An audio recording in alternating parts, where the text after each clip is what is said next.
We're going to start with some interior lighting here. This is one of the scenes from the movie that you saw where Rachel comes over and she starts to paint. She sets down her coffee there and she begins to paint, and then she gets a call from Jake, who had just encountered the SUV and had a near-death experience, and he's going to tell her all about it. So what we're going to do in this section is we're going to discuss interior lighting for quite a few number of hours ahead. We're going to try to illustrate the lighting as much as we can, and also give you as many placeholders so you can know exactly where the lighting is coming from for each one of the setups. While we're doing lighting, we're going to also discuss acting, we're going to discuss cutting, and all kinds of other subjects. So you're going to get the entire scene exactly as we did it, and we will discuss everything applicable to lighting and other concepts as we go through the scene. So this is our DP, Evan Grant, and he's assembling the Indie Dolly, which is a small portable compact dolly that can be packed into a small suitcase-sized carry-on bag. This is a very small crew, and he's doing pretty much all of his own grip work. I'm helping him out whenever I can, but we didn't hire any grips for him. Very small operation, pretty much 3 people on the team here. What he's doing is attaching clamps to the Indie Dolly track so that it doesn't roll away from the particular position that it's at right now until he's ready to use it, while we're framing up the shot. Eventually he removes the clamps and he's able to perform the dolly shot that he's doing right now. So let's talk about lighting. The first thing we're going to talk about is, what are those lights doing right there, especially that one right there? Why is that there, and why is that other light where it is? What are we trying to achieve? Let's look at first what is in the set as a natural light source as part of a set. The first thing we have is this chandelier. It would be lighting the model, or our actress Rachel, as she's seated in that chair. But in order for it to do that, we would have to gain up. We would have to gain up 6 decibels or even 12 decibels of gain to get that chandelier and that light on the right side to lighter. Of course, that does not look very good. It adds a lot of grain into the frame.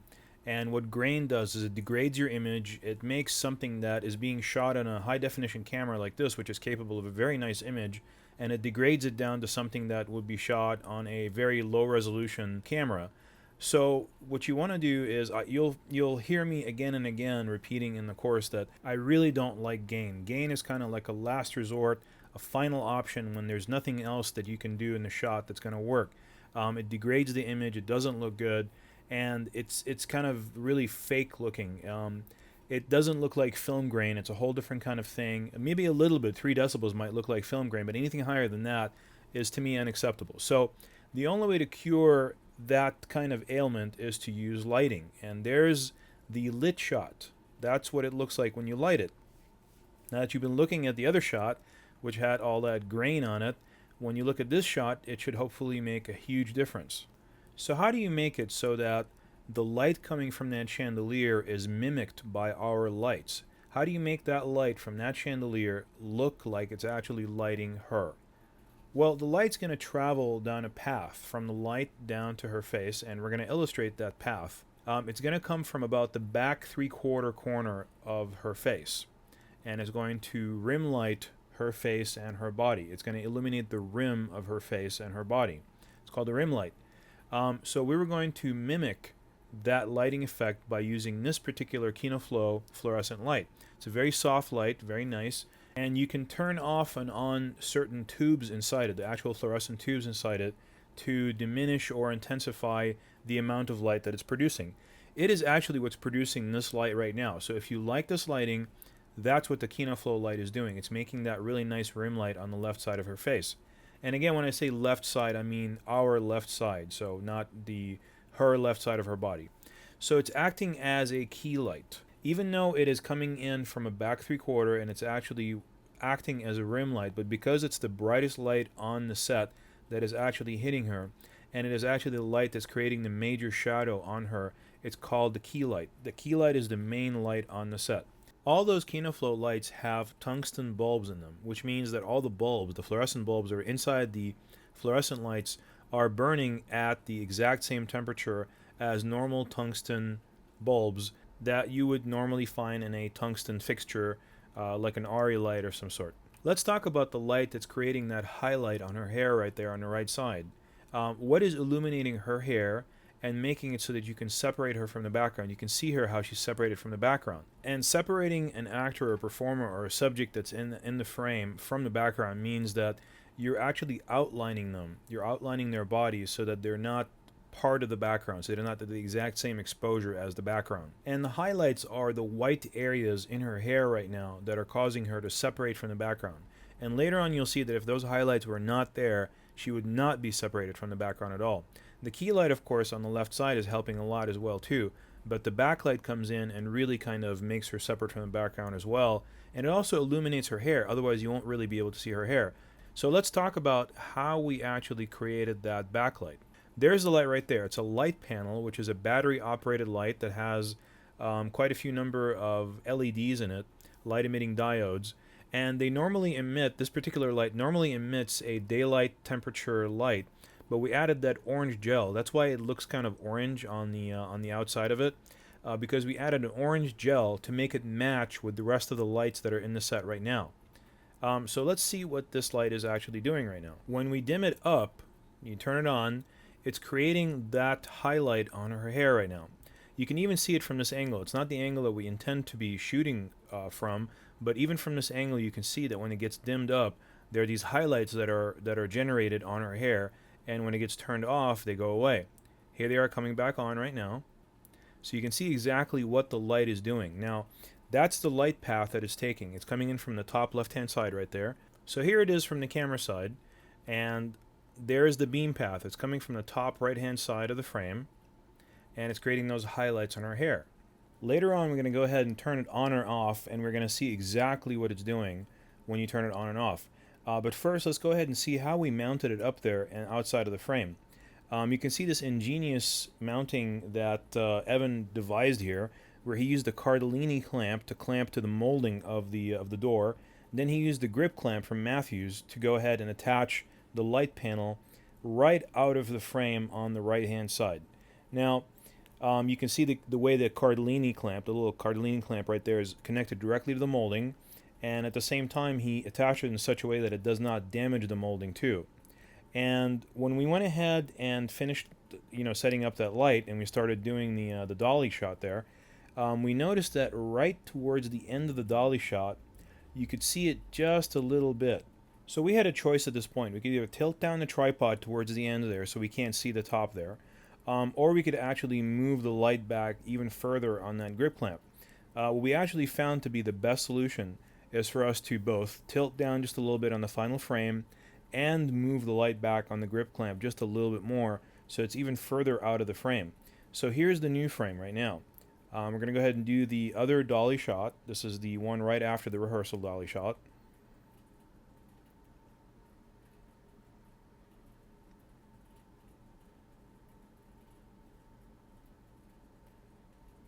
And as you can see right at the end of it, you can see that there's a light out there, but it's not actually in the frame. So it feels actually really nice and natural. You'll find out that the more you do this, there's really never one fix to any one problem. There's always like 2 or 3 things that you're going to have to do to fix this one problem. Now, we're going to go ahead and do some light modeling right now.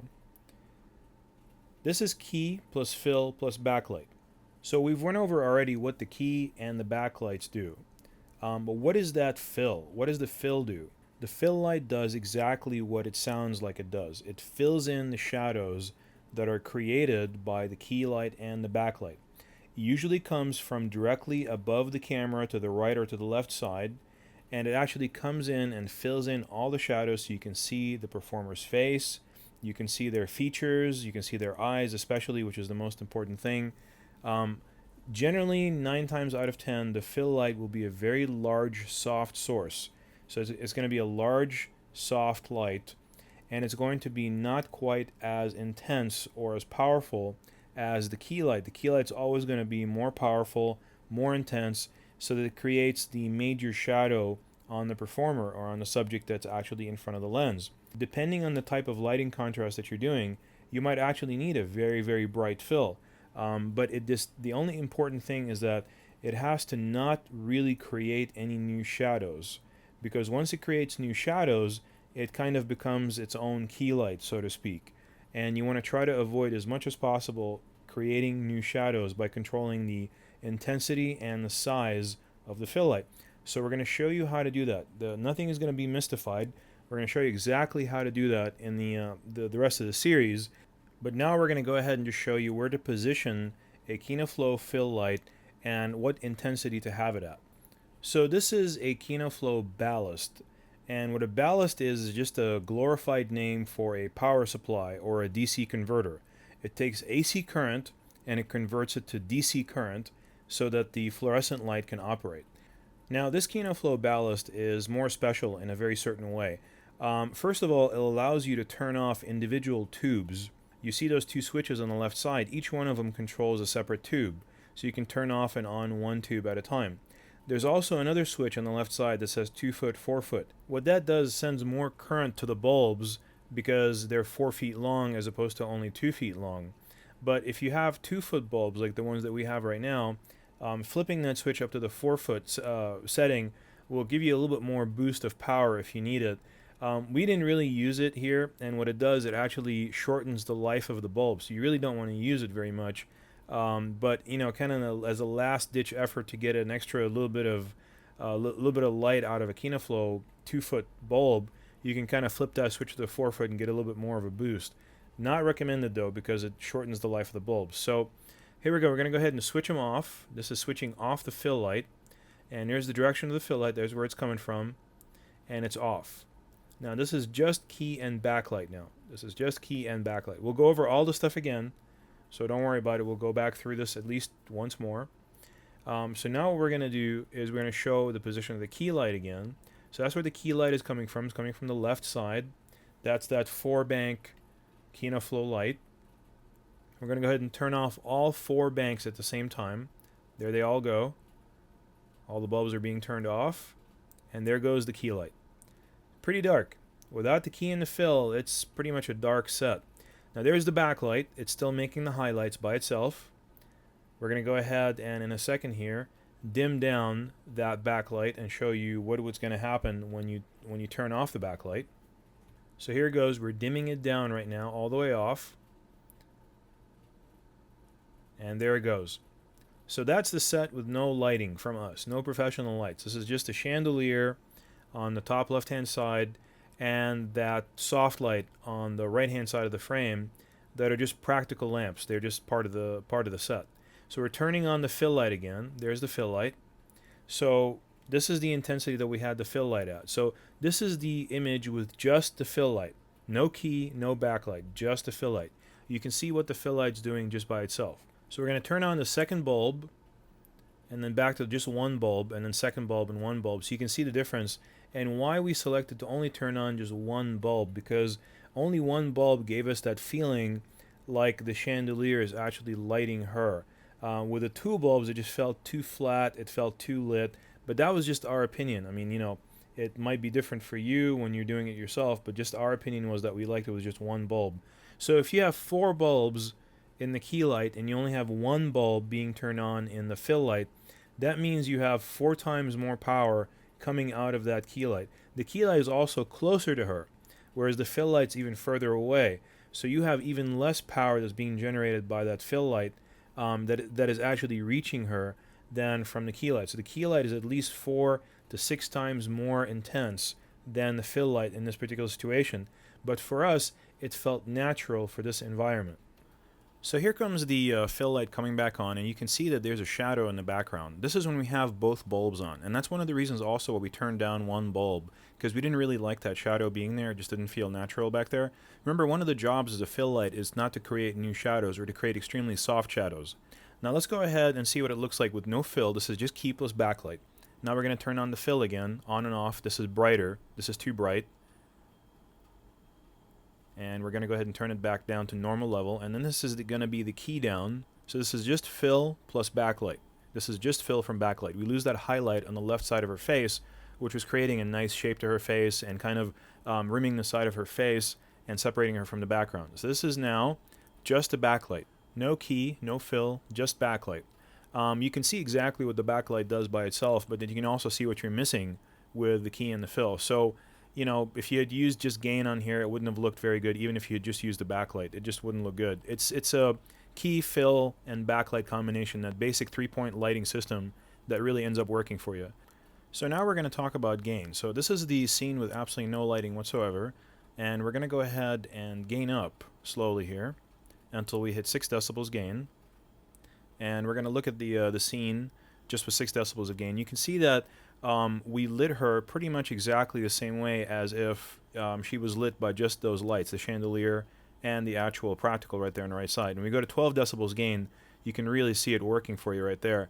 So you see that we motivated our lights pretty much where those lights are coming from. But had we not lit her, had we just used the lights and used gain, we'd have a lot of grain in the scene. It would look, to me it would look really, really bad. To some people it might look good. Now let's go ahead and do an iris test here. When we iris down all the way, we can really see exactly where all the light sources are in the room. You can always use that as a little bit of a trick when you walk into a situation. If you can't see all the light sources right away, maybe there's a reflective surface that doesn't quite catch your eye right away, you can see that the highlight that we created on the left side of her face is a lot more flattering than the light that would have normally come in from just that practical on the right side at 12 decibels of gain. We're going to show you what it looks like and how to add motion to a shot, to a short dolly shot. You can see that black table on the right side there. It doesn't have anything on it right now. Now watch what happens when we add some foreground objects. That's what they're called, foreground objects, to the scene, so that when you make a small dolly move like that, you see those foreground objects moving closer to you. When you alternate that back and forth, and we're going to do that here in just a second, you can see exactly what foreground objects moving in the frame are going to do for a short dolly shot for you. They really make a huge difference. This is without, and this is with. You really get a sense of motion when you're approaching something. And don't forget, we learned before that wide-angle lenses, the closer an object is to a wide-angle lens, which is what we're shooting with, the faster it's going to move. So it's going to feel like we're moving even faster and closer towards the subject in this case. Now watch how important it is to take care of all the objects that are in the frame that are distracting. You see them shifting right there, the phone, the chair, the guitar, and also we'll show you one more here. There's that object in the background right there. Those are all the naturally occurring objects that are in the background, and we just move them around and watch the final frame. See how much more flattering it is? There's no highlight from the phone. The chair isn't distracting. The guitar is in the right place. Everything is right. And now we added that easel on the center of the frame to kind of add a little bit more ambiance as well to the scene and make it feel like it's lived in, like she's actually really painting, even though she's really not. So now she's coming in and she's trying to find the phone. We're trying to figure out where to put the phone for her, so that when she comes in, she can just reach for the phone and it doesn't feel like it's abnormal for her to leave the phone there. So notice where the phone is right there. It's right, and notice how her hand is kind of like, ready for the phone. And I also made a note of that for her. Don't walk in with your hand ready for the phone. You got to kind of loosen up your hand and your arm, relax, and just kind of be surprised by the phone. So notice her right there. She doesn't have her hand ready for the phone anymore. It's just kind of relaxed, and she's looking for it because she forgot where it is. And now she has to reach back for it, which is not a natural movement. Even though it might happen in real life, it just doesn't look good on the camera. So we're going to have her walk in one more time. We put the phone in a different place. Now it's on a dining room table.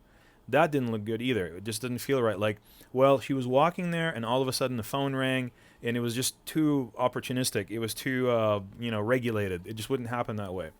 So we had her do it one more time, and you're going to see that right now. And we put the phone back on that black filing cabinet right there in the center of the frame.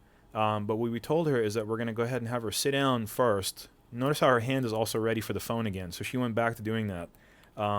It's just really distracting. And that's another thing, as part of your job as a director, is to coach your actors. So now we had her sit down first, and then the phone rings and she reaches for it. So we're going to have her do it one more time without the distracting hand gesture, the hand movement. So now her hand is relaxed again. So she grabs the brush, she sits down, and she starts to paint with her coffee cup in hand, which also ended up being distracting. And now she hears the phone. She's looking for it. Oh, there it is. She grabs the phone and starts to talk.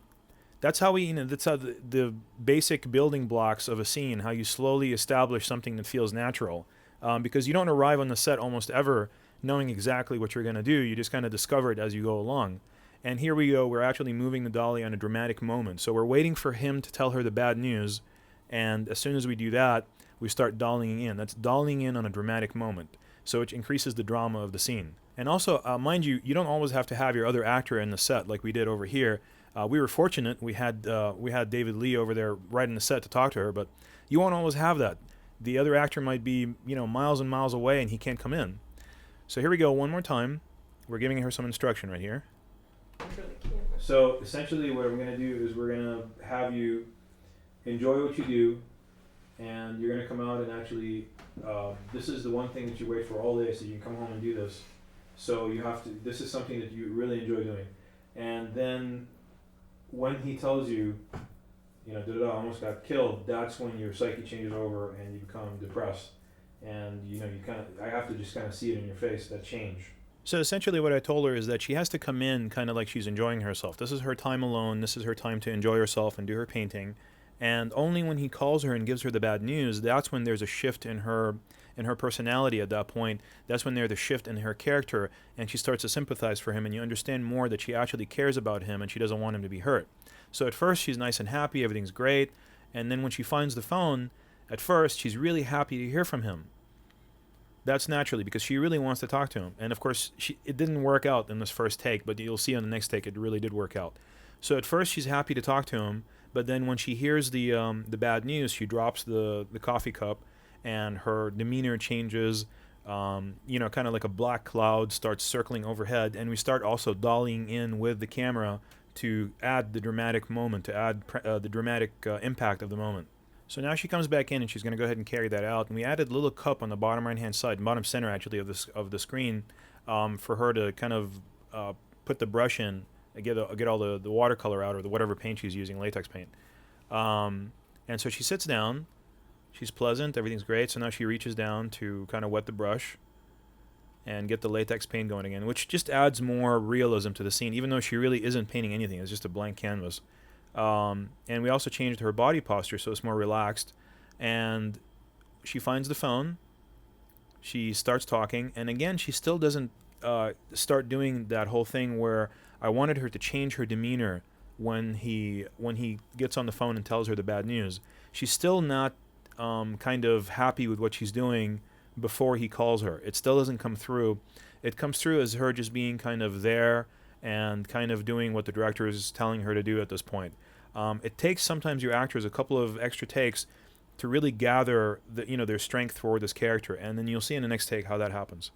So here we go. She's coming in right now, and she sits down. Her body's in a relaxed position, and she feels more pleasant now. You can tell with her face. If you go back to the old way she was acting on the last take, you can see that on this particular take, she's become more pleasant. She's put something in her mind to make her feel more pleasant, which we worked on that. She's kind of thought of a happier place. Not a place where all these people are putting all these lights on her. And see how she's smiling at first when she talks to him, and then as soon as he tells her the bad news, her entire face changes. Her body starts to hunch forward. You can really see it in her. That she's receiving some bad news, and that she really cares about his character.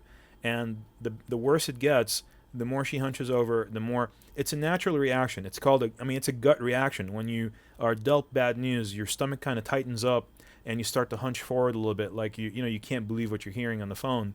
And that's how she is. It's not an indication. She's not indicating her character, her what she's supposed to be acting. It's a natural gut reaction, literally, to receiving bad news.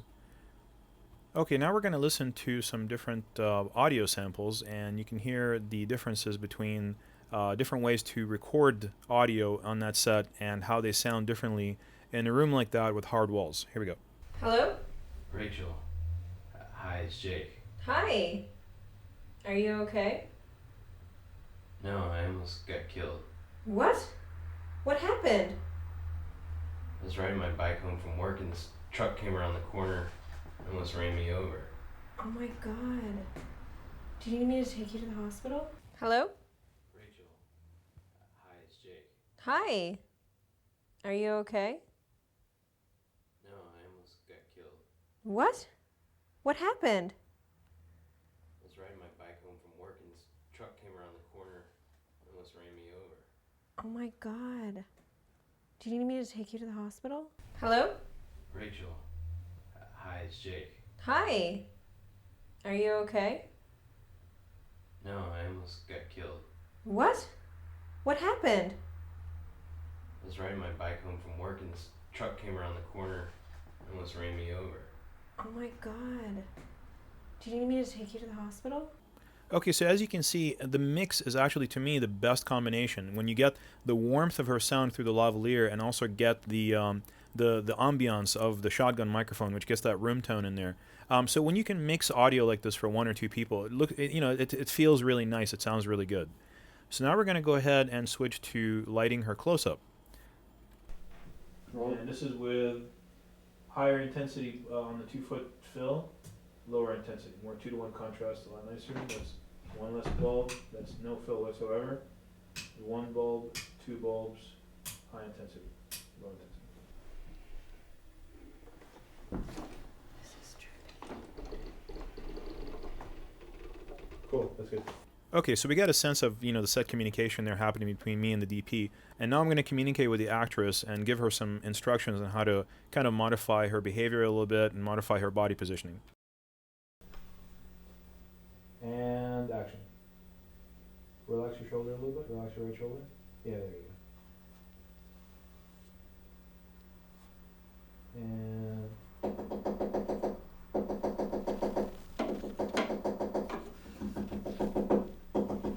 Hello? Rachel, hi. It's Jake. Hi.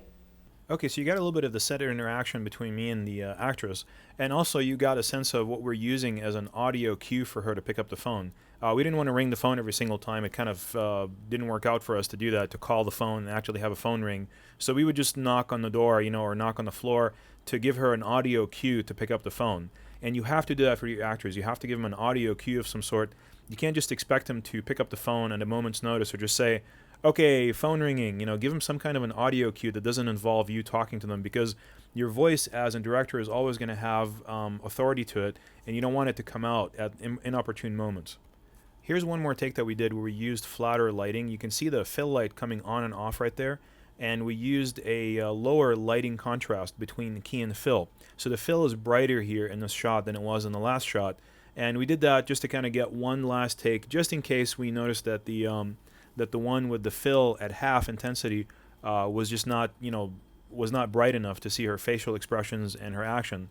That was the DP's suggestion, and that was a very good suggestion. It's one of those things where, when your DP suggests something like this, he's like, well, why don't we get one more take just with, with the fill at maximum intensity and get a lower lighting contrast shot.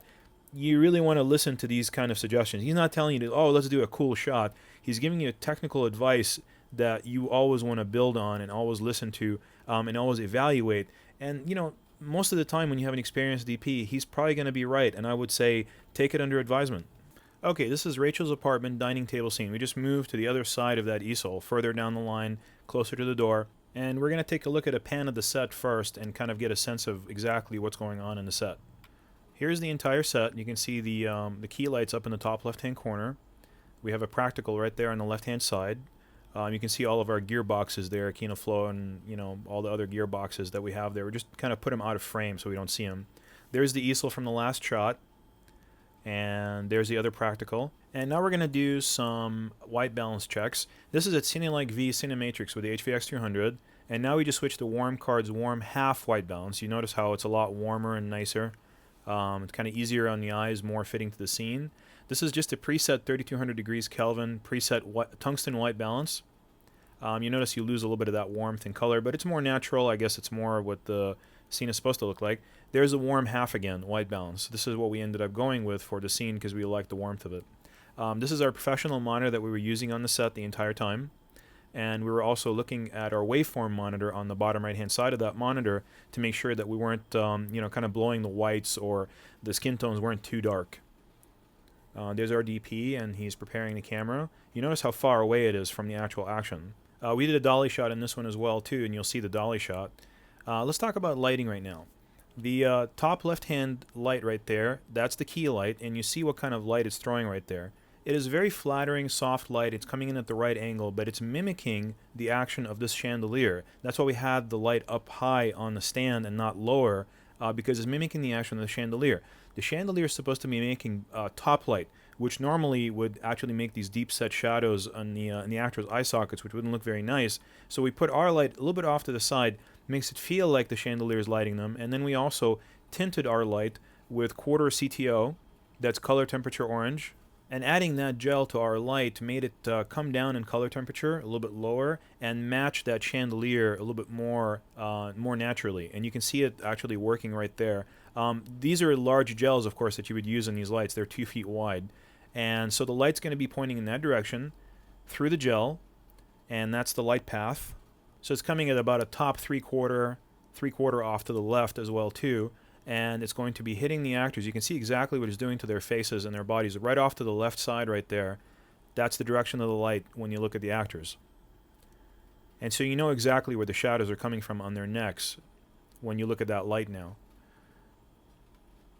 We try to do these diagrams and settings for you so you can really see exactly where the lights are and what exactly they're doing when you look at a set from now on. So there's the dolly from the perspective of the actors right there in the back. It's about, I would say, 15 feet away. Now in the kitchen we put another light, and there's the light path of that light source. That's just a 2-foot tube bank. And we'll show you what that's doing here in a second. Notice our advanced mounting technology there right on the porta brace bag. It's actually lighting her back and making the lighting in that area a little bit more even. And here's the final frame right there. And we're going to go ahead and turn it off. And there it is off. You can see it coming back on and off. And that's just one tube and then second tube. There's one tube coming back on. One and then two. You can really see the intensity and exactly what it's doing. And now notice when the actress walks past it right there on the rehearsal, you can see exactly what it's doing to her back. It's creating those pockets of light that we talked about earlier, where you want to have your actors walk through pockets of light to kind of feel like they're traversing more distance than they really actually are. I mean, she's only walking about 6 feet towards him, but walking past that light makes it feel like the area is larger. And also in the hallway, we have another light source right there, mounted on a very compact light stand, and that's the 2-foot 4 bank from Kinaflow. So we just used their interview kit, and we mounted it on their on the Matthews Preemie stand, which is probably the only stand that would actually fit in that hallway at that point and go up that high and still allow the actress to come through the hallway without tripping on it. So it's a very nice little compact stand. And so you can see exactly the position of the actress in relation to that light. And here she is coming through the hallway. Her hair on the right side right there of the frame is not lit, and it's also covering up her face. So she went ahead and put the hair on her back instead, opening up her shoulder. So now when she walks in the shot right there, you can see that there's an edge light on the right side of her body now, and also an edge on the door from that light. Before that, it was just, you know, you couldn't see her face from before. But now that she put her hair off to the back, you can see the light actually working and actually separating her body. There's that light going on and off, and you can see exactly what it's doing in that hallway. It makes it feel like there's a hallway light there. It's a very natural light source. It would be there normally, just a little hallway light. So that's why we also put it up high like that and not at a lower angle. So notice what it's doing just for him. It's actually lighting him in that position, and we're going to go ahead and model that light for you in that position for him just to see exactly what it's doing for the actor in that very position, and then we'll do it for the both of them together. So we're going to go ahead and turn off the tubes one at a time and show you what that looks like. There's 1 off, 2 off, 3 off, and 4 off. You can see he's kind of wrapped in darkness right there. That's just being lit by the kitchen light. There's no light on the left side of his face anymore. It doesn't feel like he's being lit by that chandelier anymore. And here it is again, turning back on. You can see that highlight on his face which matches the chandelier's direction, and it actually feels like it's a natural location now. Okay, and here we are. We're going to go ahead and start turning it on again and show you on a medium shot what it would look like. And here it is when they're both there. That's what that key light's going to be doing. It is still hitting the both of them, and it's creating that shadow on the back wall, which is a natural shadow that's in keeping with the chandelier's direction. Okay, so we're going to turn them off right now. And here it is going off and coming back on, and you can see it really doing, you know, its job right there and matching that chandelier's direction. Okay, now let's talk about the background. Notice how that credenza in the background there, it's a little bit too dark. There's really no light on it at all. It has no life to it. So we're going to go ahead and add a little light panel right there on the left-hand side. And it's not really creating a lot of light there. What it's creating is a highlight. And that highlight is going to end up selling that particular credenza as being lit, as having more life and depth to it. Don't forget, lightness advances, darkness recedes. So when you have something advancing from the background a little bit that has a little bit more light on it, it's going to feel more natural. It's going to feel like there's more depth to the set because it is a very compact set that we're working on here. So there it is again with the light on right now. And you can see that you have that highlight in there. It feels like it's more natural. It separates it from his body, from his shoulders. So now we're going to go ahead and do no lighting and just gain up for you so you can see exactly what it looks like if you'd arrived on the set and you had done absolutely no lighting and you just wanted to use gain. There's 12 decibels of gain. And you can make your opinion about whether you like that particular type of look or not, but there it is, just so you can see it. You can see how the chandelier is kind of burned out there. And here's our lighting. It's motivated from the natural light sources, but it feels nice, and we actually have a proper exposure on the camera. It still feels dark and dim, which is what we wanted it. We wanted it to feel dark and dim, but it actually has a decent exposure and doesn't have all that grain and noise in it. Okay, so now we're also catching the Kinaflow ballast there in the bottom right-hand side. I caught it a couple times when we were doing rehearsals, so we didn't want to take any chances of not noticing it in the middle of a take because we were both looking at something else. So we just took a pillow and we covered it up. And that's how easy it is sometimes to dress up the set and make sure that you can't see the actual ballasts and lights in the background. And now we're going to add the transmitters to our actors, lavalier transmitters. So it's a lavalier microphone. You can see where the actor is putting it right there, right underneath his shirt. And now we're going to show you a little trick on how to hide a stand like this. This is the DP's specialty here, is to hide light stands in the shot. He takes a cardellini, which is that little device right there, that is a very nice little clamp. It's about $50, and he's clamping it to the light stand, and he's putting a coat on the cardellini. And there we go. We just covered up a stand. We're going to go ahead and show you what that looked like before and after because we were catching it. And so we're dollying in right there, and as soon as we end up on the final frame, bam, there's the light stand on the left-hand side. And we're going to actually move it in for you so you can see exactly where it is. Because it was within TV safe, but at the same time we wanted to just make sure, because if people are watching it on their computer monitor, they'll still see it. And so it kind of blows the effect. So we went ahead and covered it up with a cardellini, put the coat on there. And now you're going to see the final effect of that shot. And that's just one of those, DP tricks. That's why you want to listen to your DP usually when they're giving you suggestions, technical suggestions like that about the set. There's the coat right there on the left-hand side. It feels natural. It feels like it would be there. We just turned a light stand into a coat hanger. And here's the DP right now, and he's manning the camera, and he's performing the move right there, the dolly move. He's also got the headphones on. He's watching audio levels. He's moving the dolly, and he's panning the camera all at the same time. And that's why you want to hire decent DPs. That's why you want to hire a good DP that on a low-budget shoot like this, where you don't have a bunch of assistants for him, a first AC, a dolly grip, like we had on the studio setup, he can still do his job. He doesn't need all those people. I mean, they help. All those people help. It's wonderful to have everybody, but on an extremely low-budget shoot like this, where we couldn't get anybody to come in for 12 hours and do this, he can do it by himself. It's not a big deal. It's just a little bit more tiresome, but he can do it. So there's the actual shot. We're dollying past the easel. Remember we talked about foreground detail, having that foreground detail in there. And also look at that handbag. The handbag's handle has been lowered, and I want to actually draw your attention to it right there and show you exactly what it looks like when you have distracting objects in the frame. Now here's the DP right there. He's going to lower the handbag handle, and that's the shot with the handbag handle up. It kind of just draws your attention to it. It's a shape right there. It's like that triangular shape. And when you put it down, it becomes a smooth surface, and it just doesn't take your attention away from the actors anymore. Those things matter. People look at that stuff. The audience really notices. Now let's listen to some audio. Just start typing. It doesn't matter what it is. That's just it. I can't. I told everyone my story ideas, and now it's like the fire's gone. Just start typing. It doesn't matter what it is. That's just it. I can't. I told everyone my story ideas, and now it's like the fire's gone.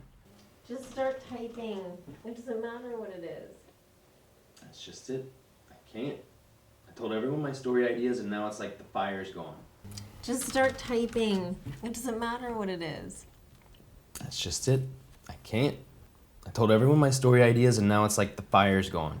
Okay, now that we watch this scene, we hopefully should have gotten a sense of, lighting principles and how to dress up the set properly.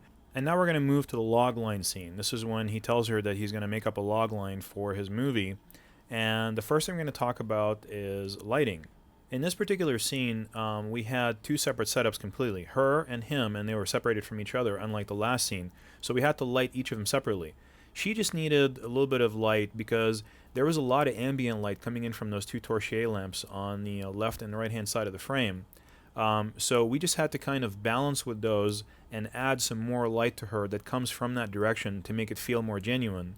So we essentially, what we did is we added that Kinoflow 2x2 bank right there in the center of the frame that comes from the same direction as those torchliers, but at the same time brings up her skin tones and her video level to acceptable levels. And also I wanted to make a note that the practical that is on the left hand side of the frame right there, that is actually close enough to her to actually make a difference. It is actually lighting her, and you can see, you'll actually see when you start modeling the lights that it is actually making a difference on her face, and it is throwing enough light on there to make a difference because of the proximity and the fact that there's a 100-watt bulb in there. Now, when you see it on the left-hand side there, you see that it's illuminating her hair, and even when we take down the key light all the way down, you see that her hair on the left side is still illuminated by that practical lamp. So we're taking the key down all the way right now, and we're flickering it on and off so you can see exactly what it's doing. And here in a moment, we're going to 12 decibels of gain so that you can see exactly what it would look like if you just arrived on the set and done no lighting. So this is 12 decibels of gain. You can see that the practical lamp on the left-hand side is completely blown out, and also the wall right behind it too, and it draws way too much attention away from the actress in that particular circumstance. It's just too much contrast. So when we bring it down and turn on the key light, our key light, it just feels a lot more natural. It feels like those torchliers are lighting her. Now for him, we had to do a whole different setup. So we had to, generate light from that key light on the right-hand side. This isn't the one that mimics the chandelier. This is the one that mimics the actual light from the hallway that we'd already established on the last scene. So here it is going all the way down, and here it is coming back up. And we're turning it on and off, finding the right levels. That's why it's nice to have those 4 tubes, because you can always find just the right level by turning off, either 1 or 3 or 2 tubes, whatever. So let's talk about his close-up right now and how exactly we lit it. Notice how we're moving the key light off to the left-hand side a little bit, trying to find just the right angle of the key light. You can see his shadow moving behind his head. And now the DP is going to go ahead and move over to the backlight or the kicker, and he's going to actually change the angle of that kicker light. The reason being is that, see that shadow that's being made on the left side of his face? That is coming, and also the fact that his hair is not lit, that's coming because the kicker is improperly placed for a medium shot. It was fine for the wide shot, but now we're going to move it so that that shadow goes away, and now we have a little bit of light on his hair separating him from the background. So there is the final shot right there. It looks so much better. There's no shadow on his eyes, and there's a rim light on his face that actually separates him from the background. So just because the light worked properly in the wide shot does not mean in any way, shape, or form it's going to work for the medium shot. In fact, almost all the time, you'll have to relight for the medium shot. You have to bring the lights down and closer to the actors.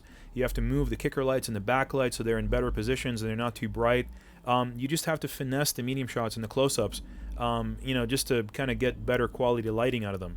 Don't just shoot with what you had. Go ahead and relight for the medium shots and the close-ups. And now we're going to go ahead and explore the light on the left side of his face and show you how we arrived at that light. Now, that's a kicker light on the left-hand side of his hair right there. And there's the DP attaching a Cardellini to a clothes stand right there. It's a wooden clothes stand, and it was the only thing we could get in that corner. And he's attaching a Matthews mini grip kit to it and also a light panel. And with all those 3 combined, we were able to squeeze a kicker light back there, and it's generating that kind of a beam path right there to the bottom left-hand side of the screen. And we're going to switch to the other side right there and see exactly what it's doing to the actor's hair.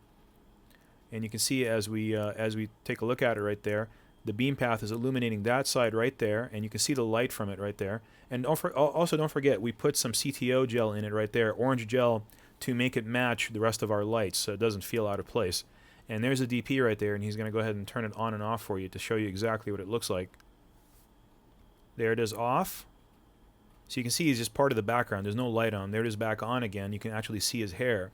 So it's really important to remember the principles you learn in the production DVD and actually use your kicker lights and your backlights to separate the actors from the environment and from the background, illuminate them so you can actually see them better. It feels more natural. It feels like there's something that ought to be there because the chandelier is right behind him, and normally it would be making some kind of light. And also don't forget that back in the kitchen, there's still that kitchen light illuminating that area back there that's in the back where the door is, and it's the same light path. We left it in the exact same spot. We just moved from the last scene directly to this scene. We didn't move it at all. It's still in the exact same location, and there it is going on, and double tubes right there, back down to one tube, and there's the light right there that is being created by it on the doorway that convinces us that there is a kitchen light there. So it creates a multifaceted, deeply lit scene. It feels like it has depth to it. When you turn it off, it just turns flat. There's just nothing there. So you kind of have to have that, because it adds light to the background, it adds light to the kitchen, it increases the depth of the frame. So there's the DP moving the plant and moving that little box there, and he's putting the lamp up on the box for her medium shot. We had already gotten the wide shot. We didn't need to do it anymore. So we just wanted to get a clean medium shot just on her and a close-up where she feels like she's being more lit by that practical. And so we just got a little bit closer to her. We didn't have to increase the light. We didn't have to add more lights. We just moved the plant, put the light up on that little box, and got it closer to her. And there it is live. And you can see how that changes the entire ambiance of that shot. It's just really important to do that. But the other thing that we noticed is that when we put the plant there, it kind of got in the way. It just feels like, she's looking around the plant to see him. So even if we just kind of changed the camera angle a little bit, it didn't work. And we didn't really want to change the camera angle. We liked that angle exactly the way it is. So we decided to do is just move the plant back and forward towards the camera, which changes the entire angle. And that kind of removes that distracting thing that's going to be in the frame that blocks her from being able to look at him. There it is before, and there it is after, and there's the actual scene that we ended up using. And watch when she looks off now. Her face is very nicely illuminated by that practical light. The plant's out of the way. It's a very nice, well-balanced frame, and it's very cohesive. It's harmonious. The color of her shirt is harmonizing with the color of that blanket that's on the couch. It's just a nice frame. And you notice that people will only notice all the good things that you do when you take care of all the bad things that are in the frame. And there's the DP performing the action. You can see just how difficult of an action that is. And there's the actual real dolly shot.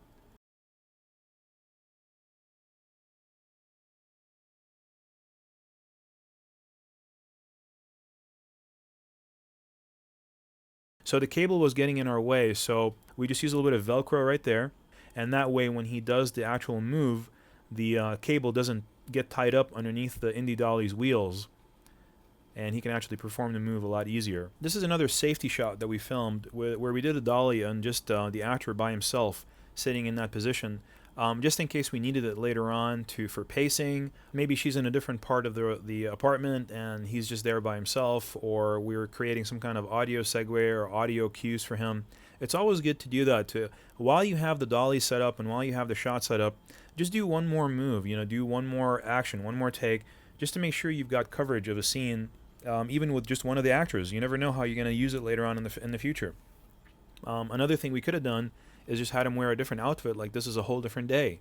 And that would have worked out too. Let's talk some more about set dressing. Notice that phone cradle on the left-hand side of the frame and how it's reflecting so much light back into the camera.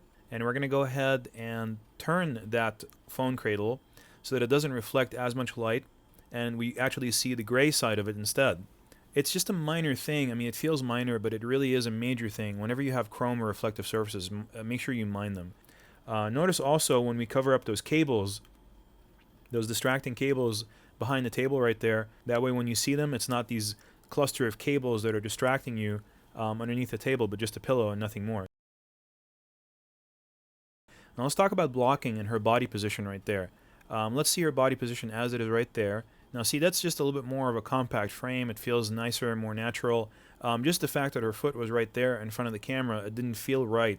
Even though it kind of looked good from other angles, but it didn't feel right on this one.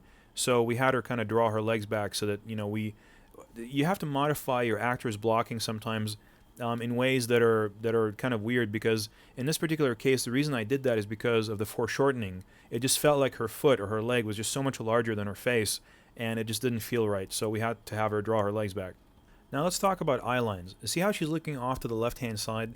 Well, it feels like when she's sitting in a position like that, like maybe she ought to be looking to the right-hand side of the frame, because that would feel more natural with her body position, the way that she is. However, that would not end up cutting with the other shot that we did of him, where he's looking off to frame right. So if she's looking off to frame right and he's looking off to frame right, it's just not going to work out. she has to look to frame left because we're staying on the correct line of sight. They have that invisible line between their faces, between their eyes, and we have to stay on the correct side of that line. So let's watch exactly how that works. We're going to actually demonstrate this right now. Here's her shot. That's her medium shot. There she is looking in the incorrect direction. This is if we had crossed the line over to the left side of her, and she's now looking towards the right side of the frame instead. And watch how that does not work, because her eye line goes in this direction right here to the right-hand side. And he's also looking in the exact same direction. So if they're both looking in the same direction, it's not going to cut. But when she looks off to the left-hand side, and he also looks off to the right-hand side, then their looks match. So he's looking to the right, she's looking to the left, their looks match, we stayed on the correct side of the eye line. You always want to manage that. That's the most important thing. Here's a split screen to show you exactly what we're talking about. And also make sure you have them look at the correct angle, where he's kind of looking towards the right and like that, and then she's also looking towards the left. Now let's talk about some audio. Let's listen to some audio over here, and we'll be able to compare the differences between them. Tell me what you think of this as a log line. What's a log line? Right. Log line's kind of like a synopsis. Tell me what you think of this as a log line. What's a log line? Right. Log line's kind of like a synopsis. Tell me what you think of this as a log line. What's a log line? Right. Log line's kind of like a synopsis. Tell me what you think of this as a log line. What's a log line? Right.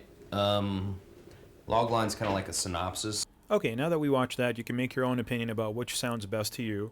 And also, we're going to wrap up by talking about, just real quick, all the scenes that we shot in this one location, in this just one living room area, in one day, with different lighting and, you know, a whole different theme on each one. You can notice that the lighting has changed a little bit, and we used 3 instruments pretty much the entire time, which is just a Kinaflow 2'4" bank and 2 2'2" banks, which is just the interview kit that they rent and sell, and also 1 LED light, which is the light panel. And we're able to achieve all those different looks and different scenes in one location in one day, covered pretty much about 4 different scenes.